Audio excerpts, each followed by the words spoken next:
For over 50 years, residents of Clifton, Virginia have reported the same impossible encounter. A white figure appears without warning along the wooded roads of Fairfax County, sometimes carrying an axe, sometimes moving on all fours. The sightings follow a pattern that defies explanation.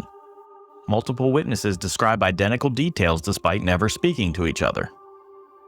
Police reports from October 1970 document the first official encounters when Air Force Cadet Robert Bennett and security guard Paul Phillips each faced this figure within days of each other. The figure has been seen by children and adults, skeptics and believers alike. Yet despite decades of investigations, no one has ever captured definitive proof of what moves through these Virginia woods. The dispatcher at the Fairfax County Police Department had heard strange calls before, but nothing quite like the reports coming in during October 1970. Officers found themselves writing down details that seemed to belong in a horror movie rather than an official police report. A man in a white suit with rabbit-like ears carrying an axe had threatened people near Guinea Road. Multiple callers described the same impossible scene, yet none of them knew each other. Air Force Cadet Robert Bennett and his fiancée were parked along Guinea Road on the evening of October 19, 1970, when their quiet moment turned into something far more sinister.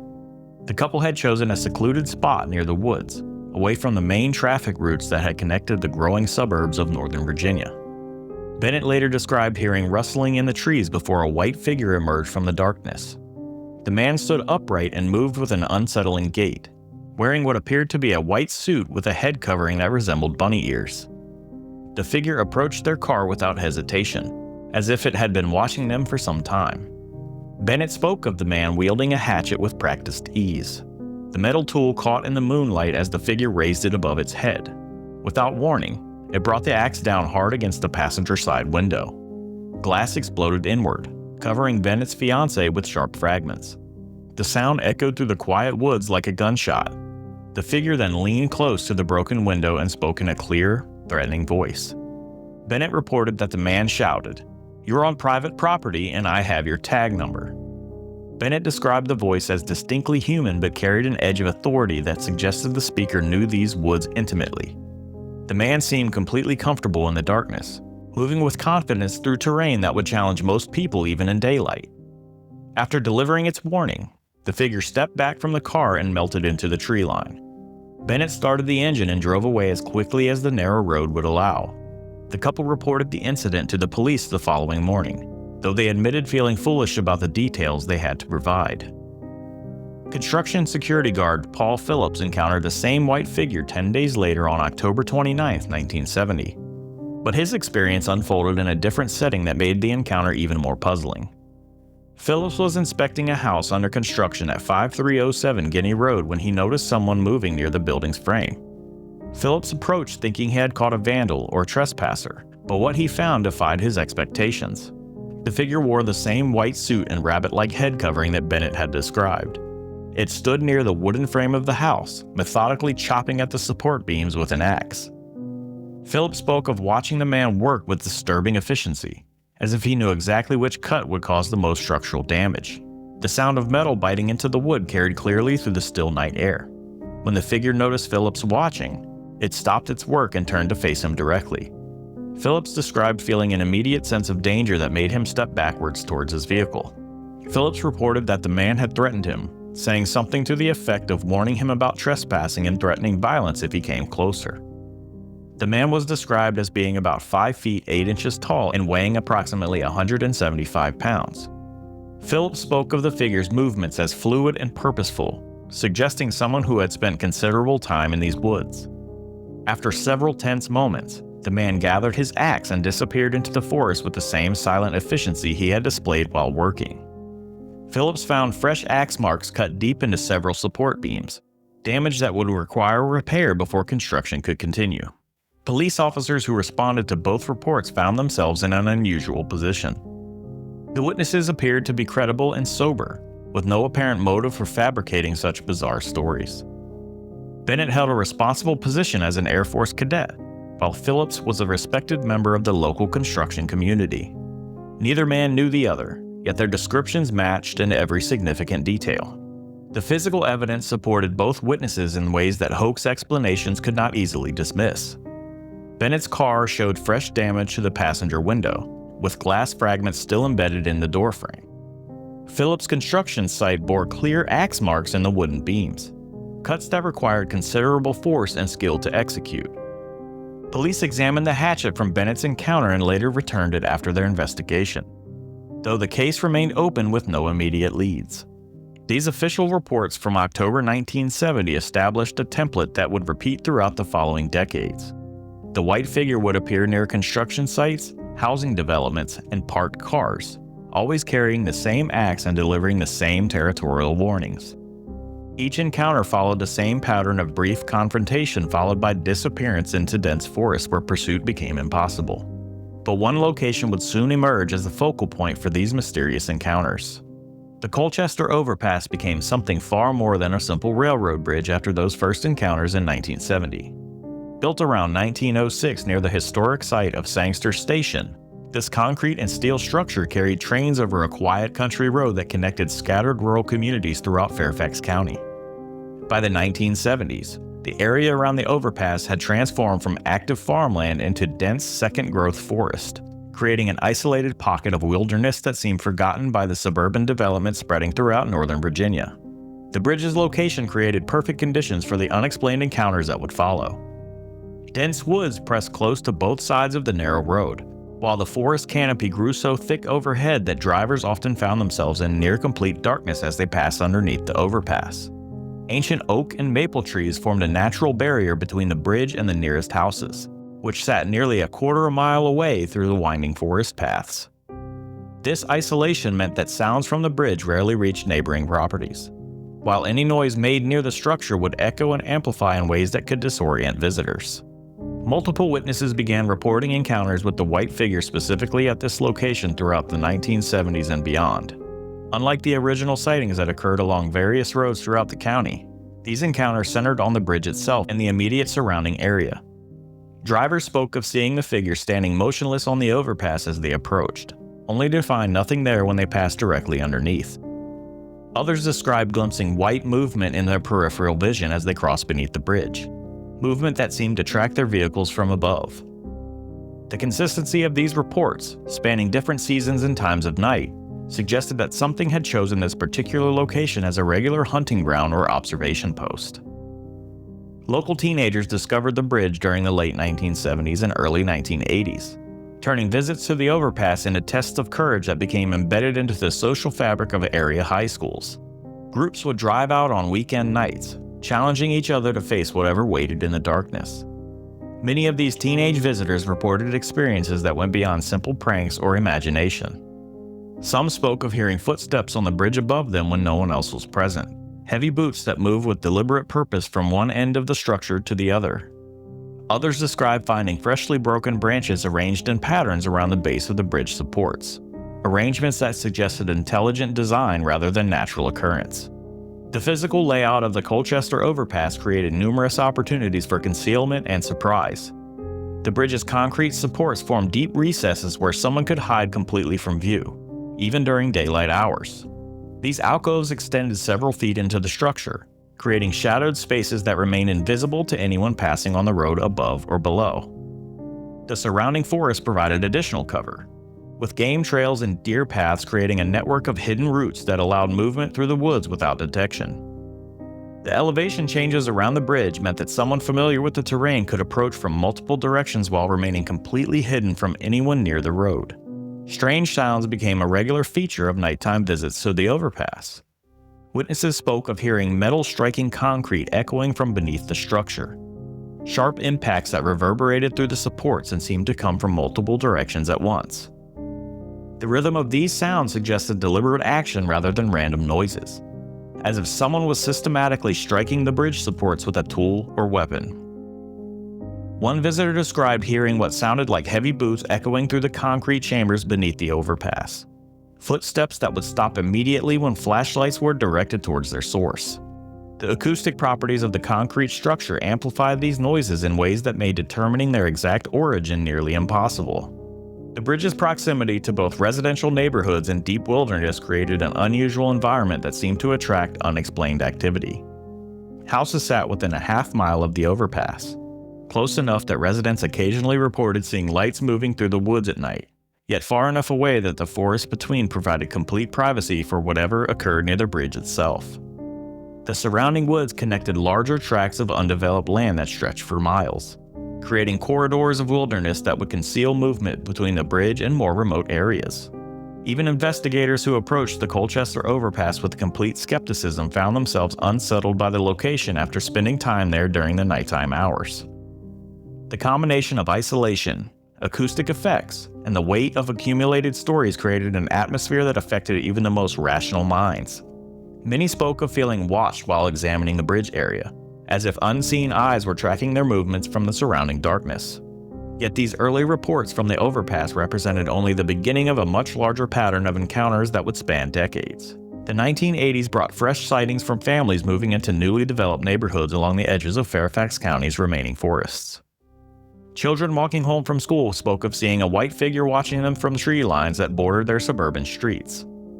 Parents initially dismissed these accounts as overactive imaginations, until they began hearing similar stories from other families who lived miles away and had no contact with each other. By 1973, the legend had already begun transforming beyond simple incident reports. Student Patricia Johnson collected 54 variations of the story for the Maryland Folklore Archive, documenting how the core details remained consistent even as the tale spread through different communities. Her research revealed that despite mutations and embellishments that naturally occur with oral tradition, witnesses continued describing the same white suit, rabbit-like head covering, and territorial warnings with remarkable consistency. Teenage couples continued to report incidents throughout the 1980s and 1990s, often while parked in secluded areas that had become popular meeting spots. These young witnesses described encounters following the same basic pattern established by Robert Bennett years earlier. The figure would emerge from wooded areas, approach their vehicles with an axe or a hatchet, and warn them about trespassing before disappearing back into the forest. Many of these teenagers had never heard of the original 1970s incidents, making their consistent descriptions all the more remarkable.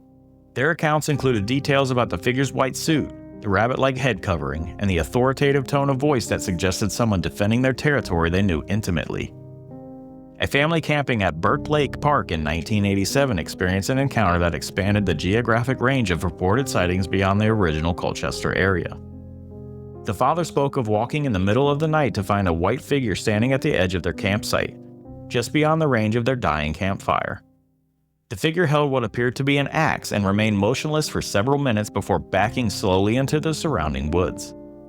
The family had chosen their campsite specifically because it offered privacy and isolation, surrounded by dense forest that connected the larger wilderness throughout the county. Their encounter demonstrated that the phenomenon was not limited to roads and construction sites, but could occur anywhere that human activity intersected with forested land.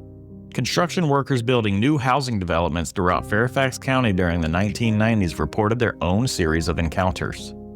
These witnesses were adults with steady employment and reputations in the community, making their accounts difficult to dismiss.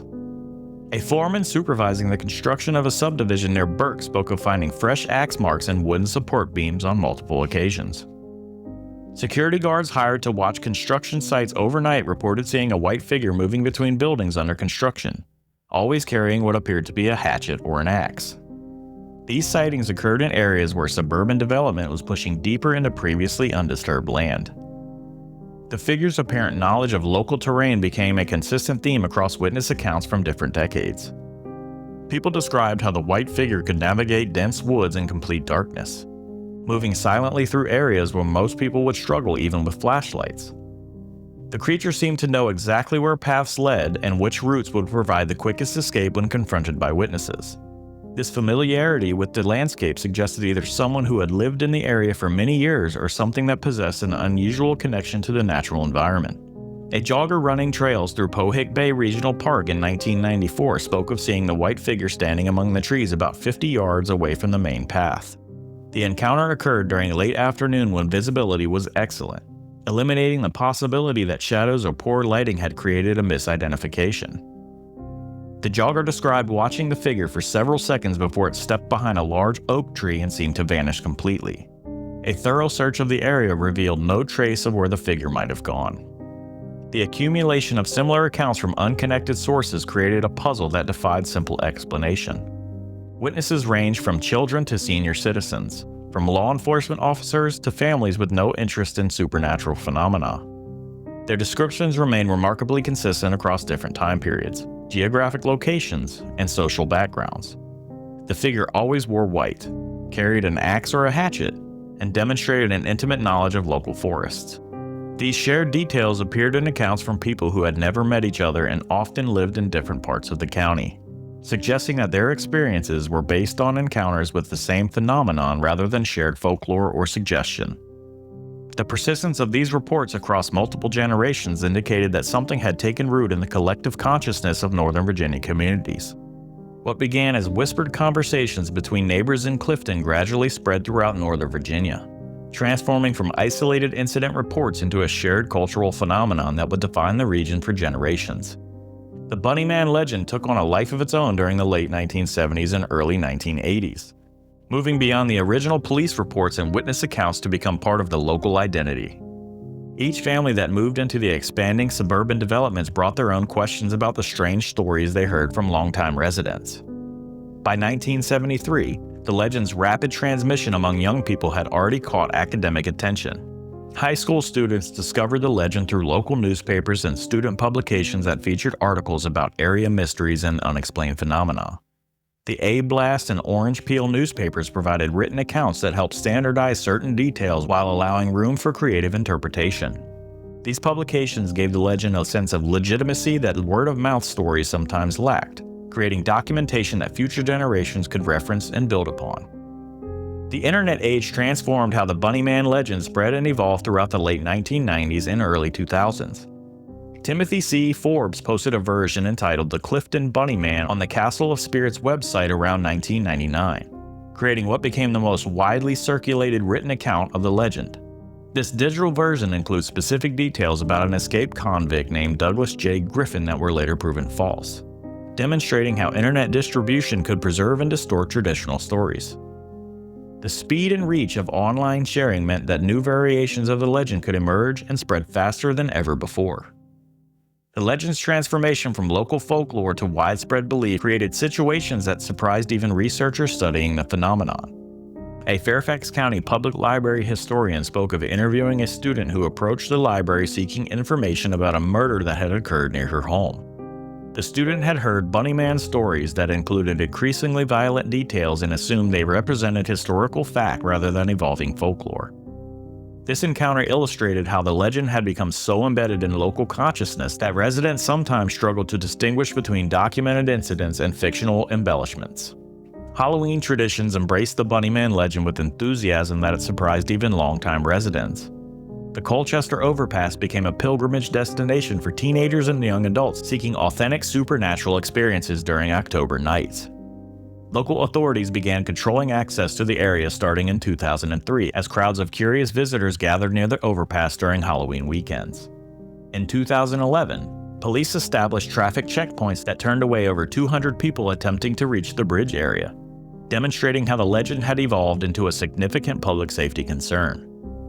Families who had lived in the area for multiple generations developed their own traditions around the Bunnyman legend, passing down specific warnings and precautions to children and grandchildren. Parents spoke of teaching their kids to avoid certain wooded areas after dark, not necessarily because they believed in the supernatural aspects of the stories, but because the locations had acquired reputations for attracting dangerous individuals and risky behavior. These family traditions created informal maps of feared locations that influenced how entire neighborhoods thought about their local geography. Real estate agents working in affected areas found themselves addressing the Bunnyman legend with potential homebuyers who had researched local folklore before house hunting. Some agents developed standard responses about local history and legends, treating the subject as a curiosity rather than a serious concern. Others reported that certain properties near wooded areas associated with sightings required additional explanation during showing appointments. The legend's influence on property perceptions demonstrated how folklore could affect practical economic decisions within the community. The fear associated with the Bunnyman became woven into the community's collective consciousness in ways that influenced daily behavior and decision-making.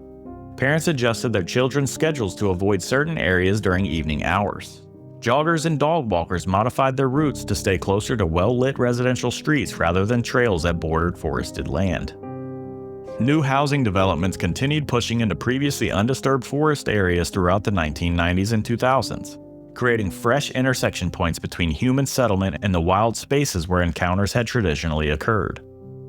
The persistence of similar reports across different decades and development phases indicated the legend represented something more substantial than typical folklore that fades as communities change and modernize. Yet despite the accumulated accounts and their remarkable consistency, questions remained about what could actually explain the decades of encounters that had shaped the entire region's relationship with the surrounding wilderness. Professional investigators and skeptics who examined the Bunnyman phenomenon approached the accumulated accounts with systemic determination to find logical explanations that could account for the persistent reports. These researchers brought scientific methodology and criminal investigation experience to bear on a mystery that had resisted simple solutions for decades.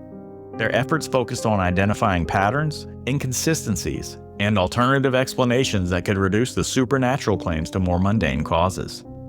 The escaped mental patient theory gained early traction among investigators who noted the timing of the original 1970s incident with changes in the mental health care policies throughout Virginia. However, this explanation faced immediate problems when researchers discovered that no asylum had existed in Fairfax County before 1910. Debunking the most widely circulated versions of the legend that claimed inmates had escaped during a 1904 transfer to Lorton Prison. Investigators found no records of any mental health facility transfers that could account for the 1970 encounters, undermining the theories that connected the sightings to institutional patients. Local prankster theories propose that one or more individuals deliberately created the Bunnyman persona to frighten people, perhaps as teenage pranks that evolved into more elaborate hoaxes over time. Investigators following this reasoning searched for connections between reported sightings and known troublemakers in the community, looking for patterns that might reveal the human identity behind the costume. However, the sustained effort and risk required to maintain such elaborate deceptions across different locations over many years presented significant challenges to this explanation. The consistency of witness accounts across multiple decades suggested either an impossibly dedicated hoaxer or something beyond simple pranks. The hermit or vagrant theory suggested that someone had chosen to live permanently in the forested areas around Fairfax County, surviving through intimidation of people who wandered too close to their territory. This explanation appealed to investigators because it accounted for the figure's apparent intimate knowledge of the local terrain and ability to disappear quickly when confronted. The white costume could both serve as both camouflage and a frightening appearance that would discourage closer investigation. Yet this theory struggled with the figure's apparent agelessness across decades of encounters and the complete absence of any discovered campsites or permanent shelters in areas where sightings occurred. Wildlife misidentification theories attempted to explain some encounters through cases of mistaken identity involving large animals moving through moonlit forests. However, these explanations could not account for the witness description of human speech, deliberate tool use, and purposeful threatening behavior that characterized most Bunnyman encounters. The specific details provided by witnesses, including descriptions of the white suit, rabbit-like head covering, and axe-wielding behavior, made it difficult to attribute these sightings to simple cases of mistaken animal identification. Attempts to connect the sightings with known criminals or disturbed individuals led investigators to examine arrest records and reports of suspicious behavior that coincided with the Bunnyman encounters. They searched for patterns that might link specific incidents to individuals who had both the means and motivation to perpetrate elaborate hoaxes. The investigation process revealed several cases of vandalism and trespassing that occurred near the reported sighting locations, but none showed clear connections to the white figure described by witnesses. Psychological factors provided another avenue for skeptical analysis, with researchers examining how mass hysteria and suggestion might create false memories or influence witness perceptions. The power of folklore itself could shape what people expected to see when visiting locations associated with the legend, potentially causing them to interpret normal sounds and shadows as evidence of supernatural activity. However, the consistency of witness accounts, even among those who had never heard of the legend before their encounters, made it difficult to attribute the sighting solely on psychological factors. Investigator W. L. Johnson, who handled the original 1970 police investigation, closed the case in March 1971 with the official statement that the incidents remain unsubstantiated as to whether there really was a white rabbit. His report found no indications of any earlier stories or criminal incidents involving an individual dressed as a rabbit, suggesting that the October 1970 events represented the genesis of what would become a persistent legend. 5 decades of investigation have produced a remarkable outcome: neither definitive proof nor complete debunking of the Bunnyman phenomenon. Professional investigators, amateur researchers, skeptical journalists, and law enforcement agencies have applied their resources to solving this mystery, yet the core questions remain as puzzling today as they were in October 1970. The accumulated evidence creates a frustrating paradox where something clearly happened to generate consistent reports over such an extended period, but that something continues to resist conventional explanation or documentation. The physical evidence from those original 1970 incidents remained unexplained despite extensive analysis and investigation. Robert Bennett's damaged car window represented tangible proof that something violent had occurred during his encounter near Guinea Road, while Paul Phillips' construction site bore axe marks cut deep into wooden support beams. The Fairfax County Police Department documented these physical traces in their official report from October 29, 1970. But their investigation ultimately reached no conclusions about who or what had caused the damage. The mystery endures precisely because it occupies a space between proof and disproof that conventional investigation methods cannot easily resolve. After 50 years of accumulated accounts, physical evidence, and failed explanations, the phenomenon continues to challenge our understanding of what constitutes reliable evidence and credible experience. The Bunnyman legend represents something deeper than simple folklore or mass hysteria. 2 documented incidents from October 1970 involved credible witnesses who reported identical details about a figure carrying an axe near Guinea Road. Robert Bennett and Paul Phillips provided consistent descriptions despite never speaking to each other, while physical evidence supported their accounts. Investigator W.L. Johnson closed the official case in March 1971 for lack of evidence. Yet 5 decades of similar reports from reliable sources suggest that something genuine underlies the accumulated stories. Somewhere in the woods near Guinea Road, faint echoes of that first hatchet strike still seem to linger among the trees. This has been Midnight Signals. I'm Russ Chamberlain, guiding you through the shadows where history meets mystery. Until next time, stay vigilant, seek the hidden, and remember, in every silence there is a signal, and in every signal, a story waiting to be told.